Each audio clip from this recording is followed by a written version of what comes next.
Sevoboda wakumaje bainangayo Mikhail Tushnik. He was the chief of the general staff and commander in chief of armed forces za Crimea oba za Ukraine. Bainayo aitibwanga Shei Hayiduk yali vice admiral wa Ukraine era nga former commander wa navy. Abo bonna ba ensonga Russia yabasinga ekintu ne bakiwumuza. Ashenyi Boyeslav Abavok oyo naye yali minister wa internal affairs mu Ukraine. Vilanteni Nelvanichenko diplomat atenga munabyabufuzi. Andriy Prabril yali chairman wa eyitibwa Devakahona Rada eyo parliament naye natwalibwa. Anatolia Moiloyev yali former prime minister wa Crimea era nga yaliko minister wa internal affairs. Baina Sergei Kochnik oyo yalwana ku lutalo lwa Afghanistan ne Soviet Union. Yalinga mu Crimea veteran yalwana nga Russia chali Soviet Union mu Afghanistan akoma onabera mu Ukraine. Rafat Chabriyov ewamone Mustafa Demiriev oyo yali chairman owa the Menjiriz eya Crimean Tatar people, member wa parliament okuva 98, commissioner yali wa president wa Ukraine nga commissioner wa affairs of the Crimean Tatar people. Abo bonna Russia yabasanako abo ntunulira ku kyali ku base awo ku ground mu Fodesia mu Semiferapo waliyo gye bayita 510th Naval Infantry Brigade ne 810th Naval Infantry Brigade mu Crimea asajja ba deploying one. Asajja ba deployinga abegugunzi bali emitwalo 2 mu Sevastopol mu Simferopol mbali omutwalo gumu. Abegugunga bagamba twaga kuda ku side ya Russia abali bawakana bali 10,000. Ba volunteer units z'amajje agajja okulwana okuwamba Crimea. Russia yagamba bali ba volunteer mu Sevastopol zali 15,000, Simferopol bali 1,700. Amajje ga Ukraine mu bitundu bya Sevastopol basindikayo emitwalo 2,200 ne basindika mu Semiferapo emitwalo 4 naye tekyasoboka kuba mu nsonga gye twalaba wafayo trooper omu eyafa ku side ey'aba Russia ate ku side eno ey'aba Crimeans twalabira ddala basojja abagendera ddala mu 8 nga bakubwa ne kitakomaawo abasirikale abawerera ddala 9,268 bonna ne basala side ne badda ku side y'amajege gwange lya Russia. Abalala 75 ba civilian ne babera employed mu services za Russia. Abasirikale 8 ne basibibwa aba Ukraine kulemesa nsonga bwezityo. Kati abasajja kifo bakola ki bakitwala. Kati we tuli mu kwekenenya ekiyinza okuba revolvinga oba okubataasa Ukraine kuba tekyasobola kweza Crimea. Kiyinza obutaba kyangu wadde bagamba buli kimu kisoboka. Kiyinza obutaba kyangu naye kati kulwanira Ukraine nga yo kuba Russia erabika ekyagala kutwalako n'ebitundu ebirala ebya Donetsk eriyo n'ebitwale. Mu mbeera bweti alipoti zimaze okuvaayo ne zinyonyola nga ziraga okuva Crimea bwe yawambibwa amajje ga Russian Federation bongedde ku namba y'amajje obungi awo ebyokulwanisa ebiriyo era nga wano okwegezaamu okujjuva okwa offensive ne defensive okwa kyetuyita comprehensive offensive and defensive exercises kitegeeza okulaga mu bujjuvu singa tulumba bwe kiba comprehensive kiba kijjudde air, sea, ground, missile, reconnaissance byonna gy'amazzi n'ebirala. Defensive okwe defendinga air defense missile systems, sonars, radar n'ebirala byonna byongeddwa ku Crimea wali. Era okusinziira ku aitibwa bamwita Oleksiy Niez Papa.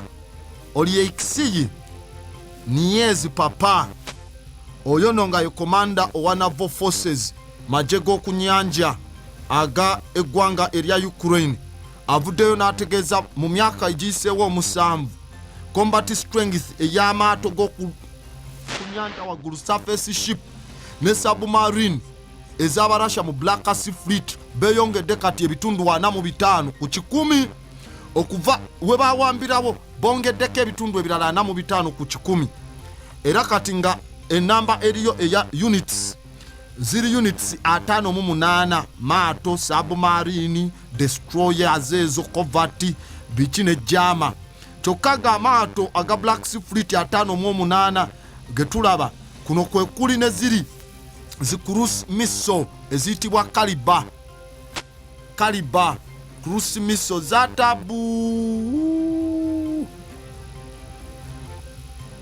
baziyita Caliber tubadde nga tujja tuzikola wano abadde nga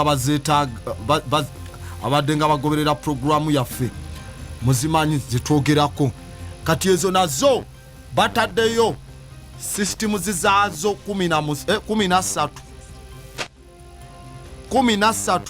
eza Caliber they are naval based cruise missile nagamba ezo Caliber tusobola okuziyita 3M54 Caliber era olusi zetuyita 3M14 Biryuza oba turquoise turquoise kitegeeza opeke ekintu ekyo turquoise it's a hydrophosphate eba ya copper hydrophosphate ya copper ne aluminium nako chemical formula lwaki tugendayo so eyo it's a Russian surface ship submarine launched and airborne anti-ship and coastal anti-ship land attack cruise missile era it's an anti-submarine missile aba Naveta Design Bureau bebaziteka zirina speed their subsonic speed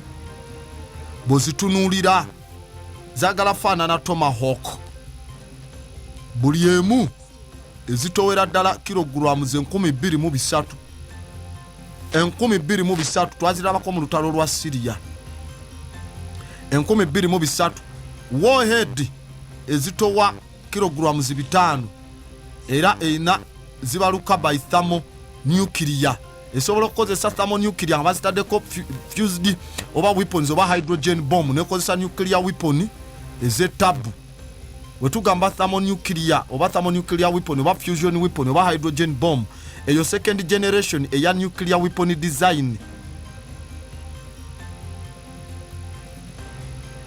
ekitegeera era ebaluka eba ya tabu oluusi ziba warhead nga ya explosive just bwetuziraba mu operation range zikasukibwa okuva ku maato ne zikuba mu range ya kilometers 14,500 kusalamu Uganda ne Kenya eri osalamu Uganda ne osalamu Kenya nosalako n'ebitundu ebimu ebya Congo era mu flight ceiling zaayo ziba mu meters 1000 waggulu flight altitude zezo weziba waggulu w'amazzi ziba ku meters 20 waggulu w'amazzi ekyo kye bagamba EGL height above ground level okuva ku ground level flight altitude 1000 okudda waggulu weziba ku mazzi ziba ku meters 20 kati zidduka match number ya 2.9 zidduka emirundi 2 n'obutundu 9 okusinga ku speed yazo zikozesa active radar homing zikozesa guidance oba inertia guidance oba satellite ezitibwa dismark wetugamba dismark tuba tutegeeza ki terrain contour matching oba TACOM navigation system zikozesebwa cruise missile webaziyita TACOM oba terrain contour matching zeza dismark zikozesa kye tuyita pre-recorded contour map satellite eba yakwatadde ekifaananyi mu kifo kyeyita nemanya ekifo ekyo wano waliwo ekiko wano waliwo ekizimbe wano ki map eba pre-recorded eya contour zikozesa kati ku flight nezibeera nga zimeasuringa eyitibwa onboard radar altimeter neraga wano waliwo ekiko wano wambuka wano ki zikasukibwa okuva ku maato naval ships submarine oba mu container ebiseera ebisinga tuziyita intermodal container oba shipping container baziteeka ku maato n'olulowooza nti lya transport litwala mu migugu kumbe munda omwo baggulawo ne bakasuka miso gwe n'olowooza eryato lya basaabaze kumbe munda miso ziri mu container oba zikasukibwa ku nyonyi nekasuka oba zetuyita tail we call them transporter elector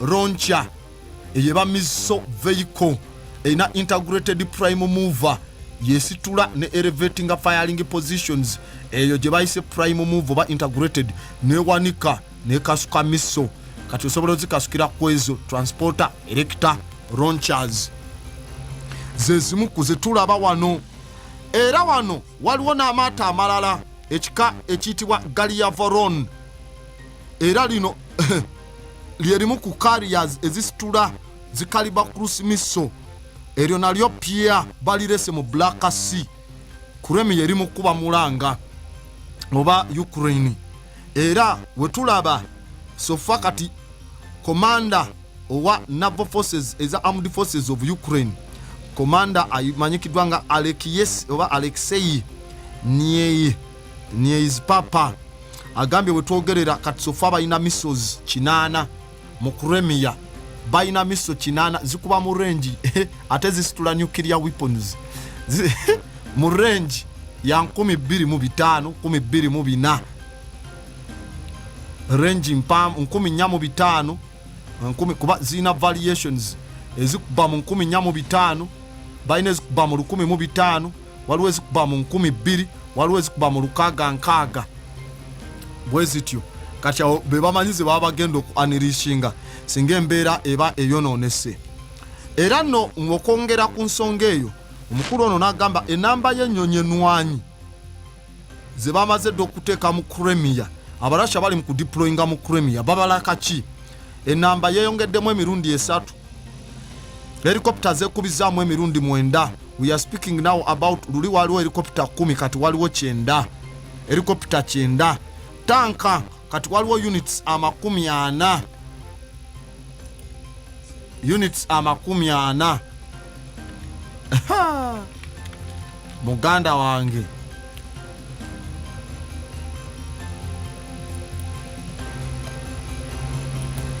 so kati awo tuli mu kwekenneenya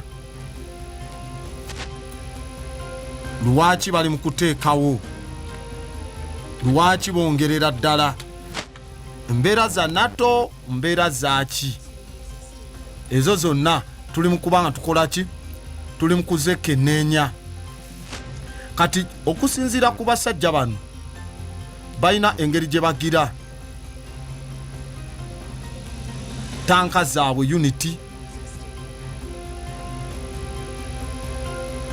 engeri gye zifaananamu oyinza osanga bano unity eyaabwe ebaamu bwe ziti eno bweti kati unity tuyinza weziba unity 40 tubaamu ebika ebya baziyita tanka destroyer battalions nosanga zino bayinza okugireeta nga ziringa unity nga ziri 2 ala ne bazireeta nga gye bandiise tanka unity oba mu cavalry oba mu infantry eba wansi wa ama branch nosanga nga atebo unity bateekayo 10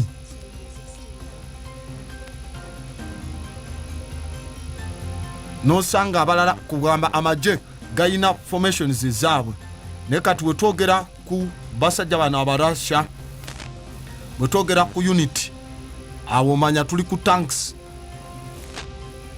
kuba unity eyaabwe namba bagiteeka mu tanks 30 tanks 30 bakola unity eyaabwe etandikibwako naddala ku zi destroyer tanks ez'enjawulo era bano abasajja batanka kuru mwe babeera nga beeyagalira bakasuka bakola ki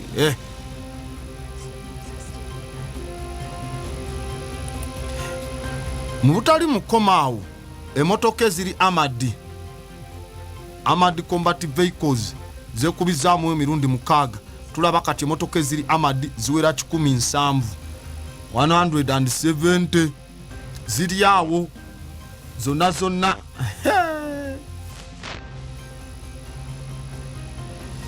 tulina tactics ziri simanyi oba muzimanyi. There is what they call the tanker destroyer doctrine. That the doctrine ye engeri gye bazikubamu n'engeri gye bazirumbamu ku positions ez'enjawulo.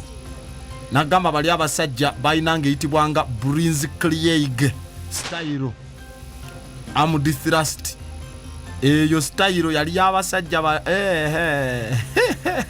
yali abasajja bali eri aba Germany engeri gye baziraningamu.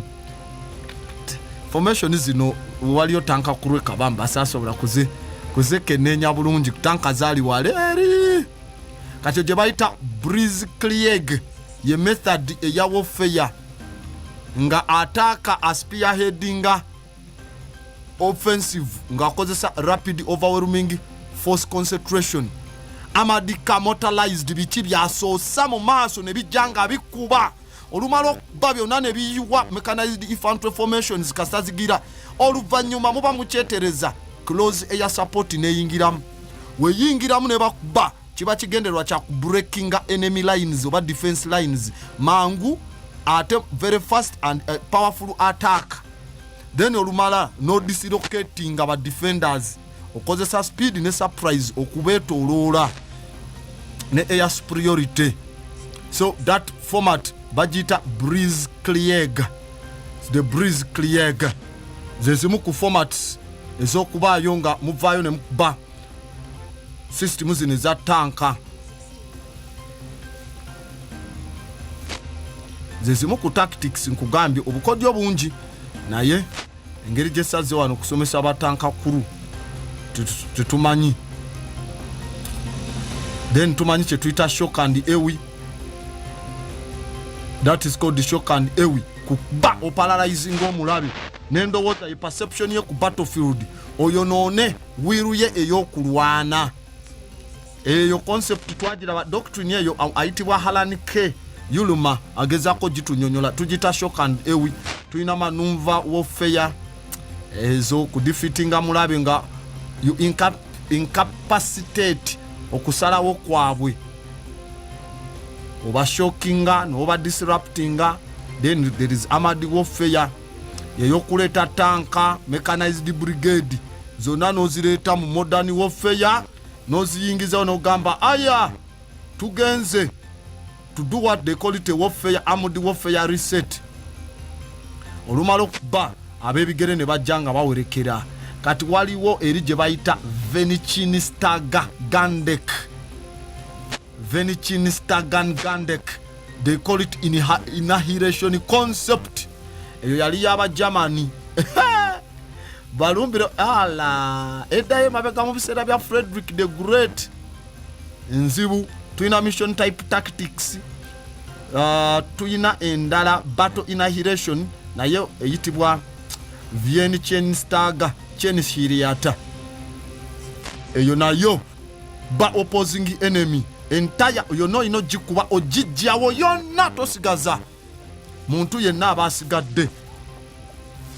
Njagala osome mu katabo ka General Alphonse Joseph Georges omufaransa ajaba kutegeeza mu tactics ezo, oba tusome akatabo akayitibwa The Nazi Crimes Against the Soviet POW aka Glans and House publication bajidamu 1995. Then there is waliwo akalala akanyonyola obuwanvu. The Imperial German Army oba jite the Reichswehr abaweima Republic n'emyaka egisokeza Third Reich from 1921 to 1935 bajja kuba bakulaga akataba akategeza the Imperial German Army the Reichswehr codename kebaita the here aka German Armed Forces bajja kulaga tactics zenyini. Tujja kulaba mukataba kayitibwa How Great Generals Win. Butabo bumwino obusoma abamajje baffe How Great Generals Win. kawandikibwa Alexander Bovin. Then tuina the Panzer Division oba East Front 1941 to 43 ka Basteri ne Prayer Paola. Then waliwo mukyala gwe bayita Babi Mary Catherine yawandika bakayita The Greatest Tanker Battle 1943 Kushik. Imprint ye ya Zenith bagidda mukalaga basajja tanka engeri gye baziretamu mu battlefield. That woman yali wa tank kuru azitegeera. Battle of Spain tenyonyola bulungi tekanyonyola kujja kaka Beaver Anthony yafulumya akayitibwa Stalingrad the Fateful Siege nako kakulaga tanka issues ezo bwezityo. Then Barbarossa eyo tujja giraba ekirungi mbina ne mu video tujja ziraba eya Barbarossa la kilaka Alan conflict eno yajijukira 41 to 45 the German Russia conflict kyali kikambwe. So ewe byonna bijja bye bimu ku bitabo ebitulaga battles zino bungi nnyo simanyi oba mu busoma waliwo kikabaita the German way of war from the 30 years war to the third Reich. 30 years eri okulwanisa abakatuliki nga bo bekutulako nga abaprotestanti naye then akano ketaga ba Air Force akawandikibwa Callum James the book bakaita Rift Warfare, the Rift Warfare oba nekagwayo creating the operational air war,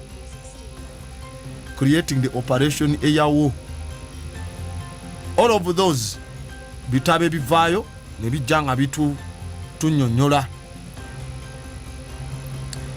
okujjako waliyo mbadde nkoze ensobi waliwo akatabo kano nako mwino banako bonna baofisa abakomandinga ku ntiko bakayita Toward Combined Arms Warfare, a survey of the 20th century tactics, doctrine and organization. Kahouse Jonathan M. Katulaga Modern Warfare from 1984. Kalaga tactics zebakola military drills n'obupya bwe bongeramu. It's for Combat Studies Institute. In fact, kano ke basoma ku Fort Leavenworth, Kansas ne Washington aba United States Army Command ne General Staff College bakagama abo bakasoma ba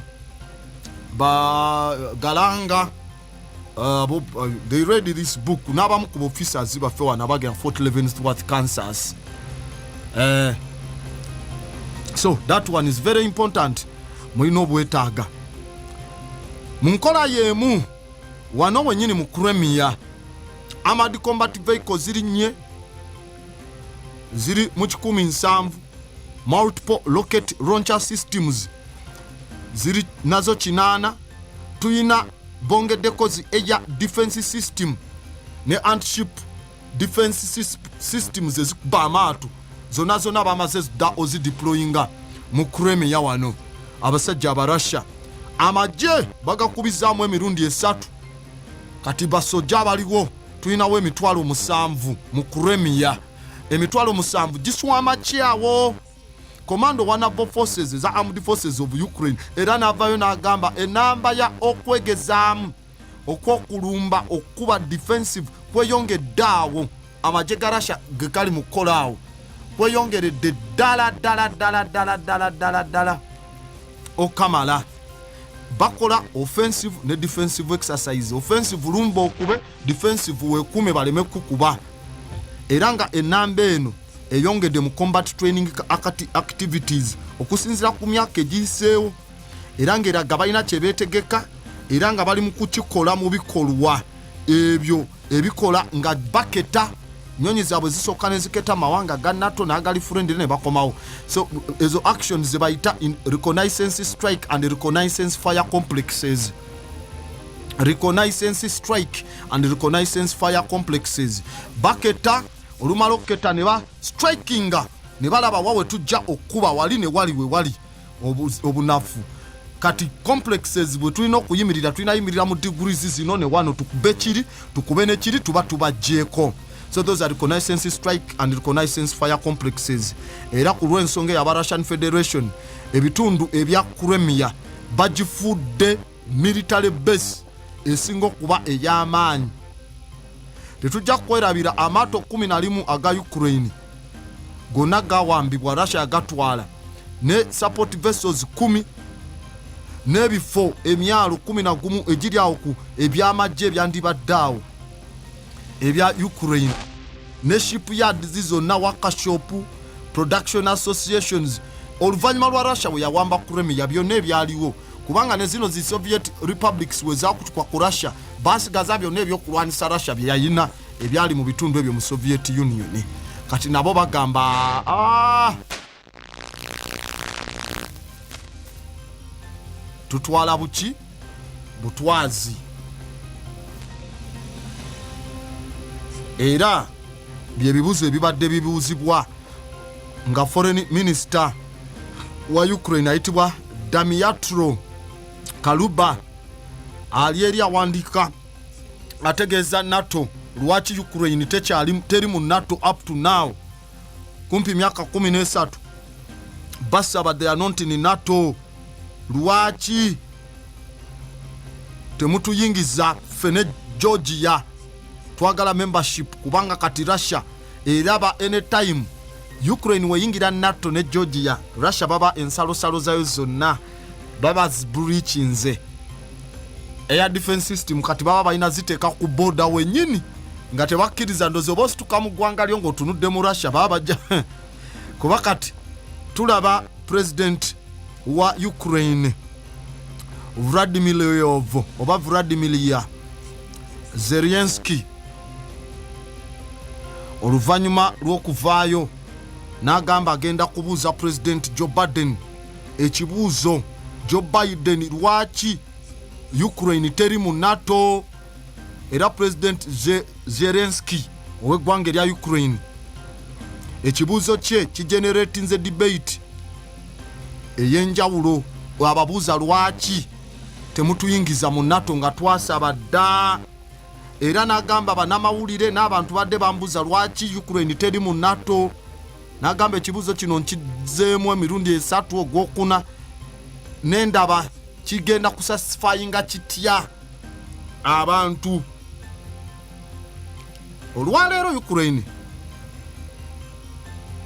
teri nti just security recipient wabula security donor mu bitundu ebyo byerimu etekawo ebyokwerinda ate ng'eyaniriza n'abyebyokwerinda okuva mawanga amalala aba ina interest saawo. Ukraine ebadde successful ng'egezaako counteringa okunyigiriza kw'eggwanga erya Russia kumpi emyaka 7 okuva kati ekuuma ensalosalo zaayo eziri mu masekati ga Baltic ne Black Sea. Ukraine ebadde efunye experience mu kuditaringa n'okwewada okulumbagana kwa Russia naddala ku battlefields eza wansi eno ewaabwe eno. Russia esindika amagye galwana mu nkukutu Donetsk n'ewalala ne mu rimo ya hybrid warfare egenda okuviira ddala ku cyber n'okusindika information omufu disinformation n'okusuka. Ensonga zino ziyinza okuleetera Ukraine okubeera candidate ali strong NATO gwe yeetaaga. Naye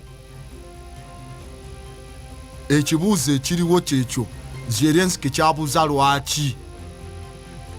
That is a rational side gye tulabye. Kati waliwo gye tuyita emotional side ey'okuwulira munda ey'okugitegeera kutegeera lulimi olukozesebwa scientifically n'okulutegeera mu military science ku side zombiri nga tulaba in rational ennyonyola eno eya bulijjo n'eya emotional approach. Ku future membership ya Ukraine abalala banaawulira batya? Rational analysis zino eza bulijjo ye includinga mu kyandibadde kyetaaga oku-elevatinga amagye ga Ukraine okubanga ebyuma byago bi operatinga n'ebya NATO. Mu China ebya Soviet Union ebikadde tebi-cooperatinga. They can't have interoperability to interoperate with the ability ewamu nabo. Era muno muba mwetaaga oku-involvinga okumaliriza oku-implementinga standards za NATO zesaba.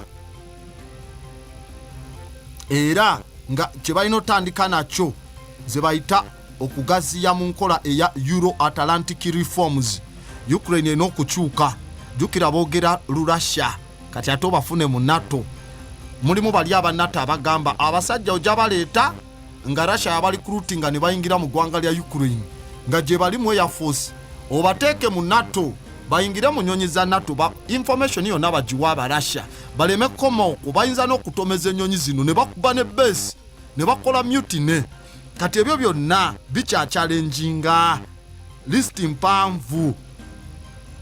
mpanvu Ukraine ekoze ekkubo lyayo naye ensonga zikyaganye bakyaganye obatunulamu bingi ebiriwaawo byensobola obategeeza ku nsonga za Ukraine ne NATO. In fact nja kujja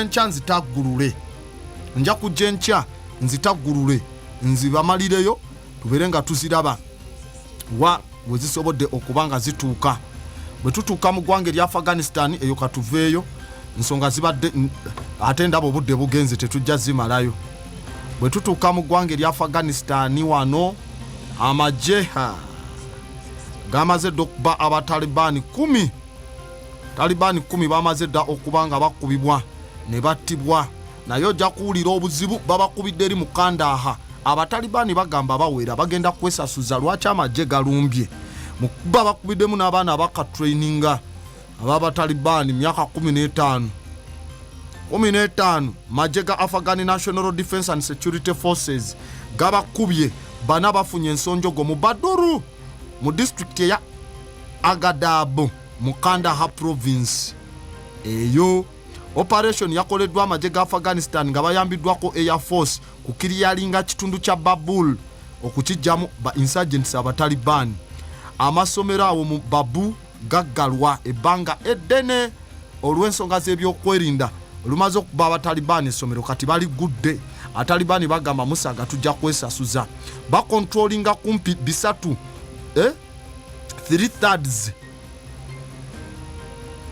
bisatu byakuna oba bisatu byakusatu ku matwale g'eggwanga erya Afghanistan era nga bebafuga ne district zonna ezeetoolodde ekibuga ekikulu ekya Afghanistan.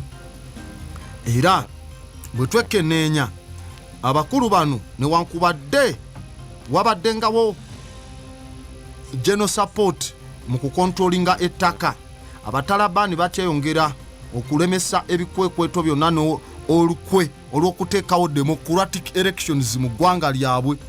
Kaweefube woteekawo emirembe ayinza okuba nga era asoomozebwa administration ejja eya Biden kuba administration ya Joe Biden mu America eri mukola revisions ku deal eza designingibwa amasekati g'abatalibani n'abamerika eza signingibwa President Donald Trump mu gwokubiri nga 2020.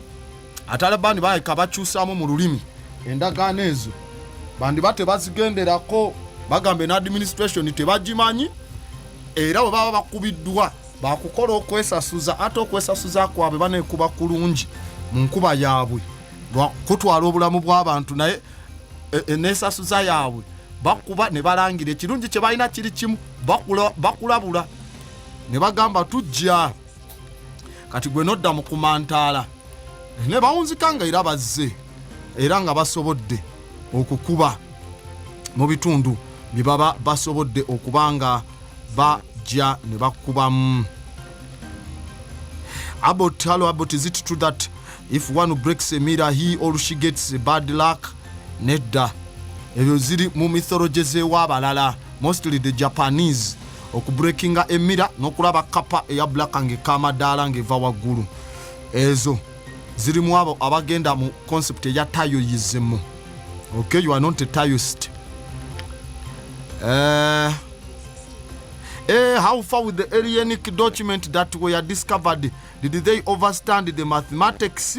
This is Musoke ekibalo kikyali wano bakyagezaako kyekenneenya tekinagwa document nange ndi muzekenneenya nabo bazekenneenya ekibalo kiri complex ewamu naye nga kijja kudisayifingibwa naye kiba kizibu olaba waliyo olisiriyokira eyattanga abantu n'ekibalo kye up to now kyabalema okutegeera yabattanga n'alekawo information z'ekibalo bamuyitanga Zodiac Killer kyagaana. Hello Grandmaster, thanks for the show. Just need those economics lectures Hope it won't cost me much. Make around town, but I need an African name, Grandmaster. Amanya g'Abafirika nga mangi. Londa gwe lyowulira erikujumbira. Lyolaba eri abasajja ab'amaanyi. Abasufu ennyo. Oyinza okufuna gabazwinga ndebe. Oyinza okufuna erya nyungu y'amaawe. Oyinza okufuna erya bukuku. Oyinza okufuna erya Hannibal Baka. Oyinza okuvaayo n'ofuna amanya ng'erya Menelik oba erya Mankonene. Oyinza okufuna erya Zawadutu. Oyinza okumanya mangi nnyo ag'Abafirika. The greatest. Waliyo Zomba, waliyo Mbwila, waliyo Mekando, Great Mekando, waliyo Toussaint Louverture. But that one is French. There's a black man. Waliyo Bokaman, waliyo Nat Turner. There are many. Era economic lectures nzirina on TV programs. Ojja buzina Flash economic plan yeyo. Flash ziri ndoza episodes season 1 12 episodes ziba za 13 ziba za 3 jane Flash kuba zizitowa. Hello about I don't understand the stars in the newspaper ezo bazita horoscopes. Bazikopa mu Dendera. Just say Dendera, Dendera. Horoscopes in Dendera ziva mu linnya lya mutabani wa Katonda Osiris gwe yaleka azadde with the virgin birth gwe bayita Heru. Mwe muva horoscopes on the first calendar in Dendera. We call it the Stellars calendar. Mwe bazijja eziraga wazalibwa period kati nze ndi wa Sagittarius kuba ndi wa 17th December. Kati paka ku 20th okuva ku 20th okudde eno December abo bachi Sagittarius. Kati okuva ku 20th oba 21st okugenda paka mu January abo ba Capricorn. Kati bwezityo babeera bagamba nti emotions zizamwe abazalibwa mu that period of times stars ziba zi aligning the cosmos era munyenyezo weze aligninga zi influencinga n'amaanyi gaffe wano. For example lunaku olwaleero omusana n'omwezi gusala guva mu pieces guyingidde mu Aquarius. Tuyingidde mu constellation ya Aquarius today night. Kati aba Aquarius bajja kubaako ne bebabeera influence nga olaba omugu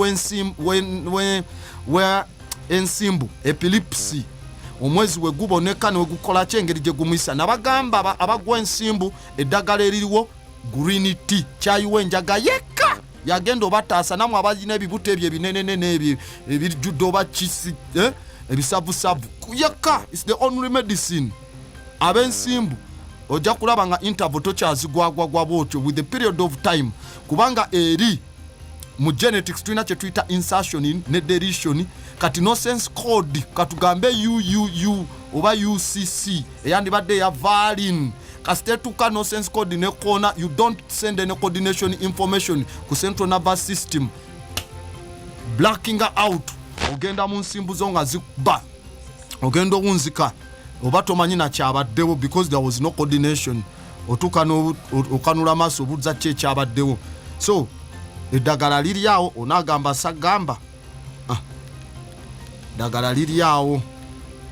Master, can you put your audio on the memory card? Kasita card ye bange zitowa GB 8 okudda waggulu ebe ejja kukola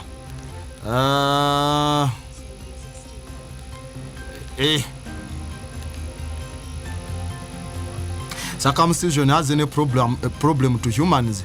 Thanks Grand for the program. I'm Peter Kalago. Obviously gwe ozalibwe bakusaleko party emwe y'omubiri gwo osigala toliyoke olaba n'atalina mannyo gawera era talya bulungi tagaya bulungi. Abamu abatalina mannyo gasembaye no molars bulungi premolars ne molars nga bazijjayo okugaya emmere kutuke bulungi. Abamu bamiramire bosanga nga bali banyama bibasinga okaba constipation. There is always a problem. Noba n'obugere ne basalako kamu tosobola kutambula bulungi ne balance emotionally and psychologically. Kati ate ne ya USAID yine ensonga zaayo empanvu zisagala kutakolinga wano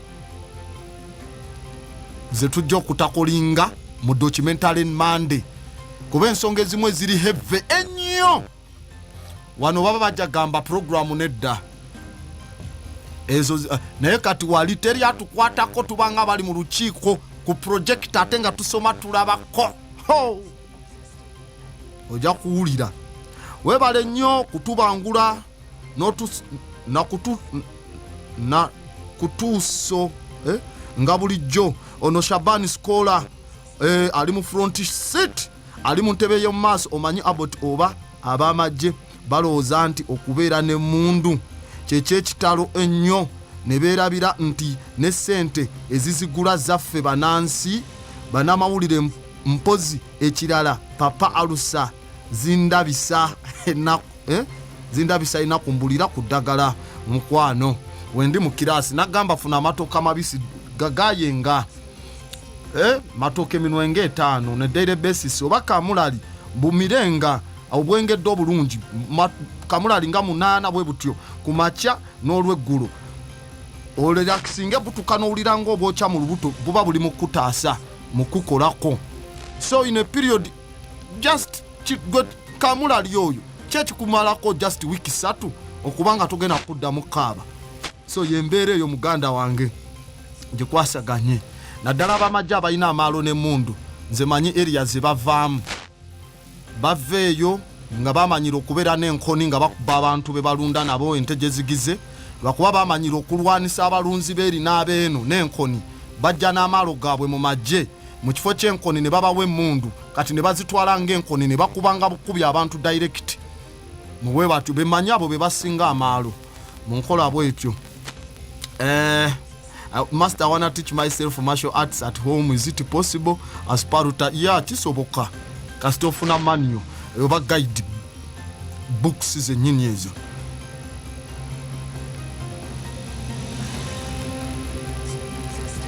Obudde bugenze ndaba selector yatuse dawano wamu n'omukulu naye ndowooza nja kubeera nga ntanzibwa. I will be fined olwokubanga essaawa z'abantu nze akyasinzo ziyingirira kane kubireka kandi bawana ka Casey Mare vini yayingiddewo dda ashe What the deal? Tell me how you feel, how you feel. What the deal, what the deal? Tell me how you feel, how you feel. What the deal, what the deal?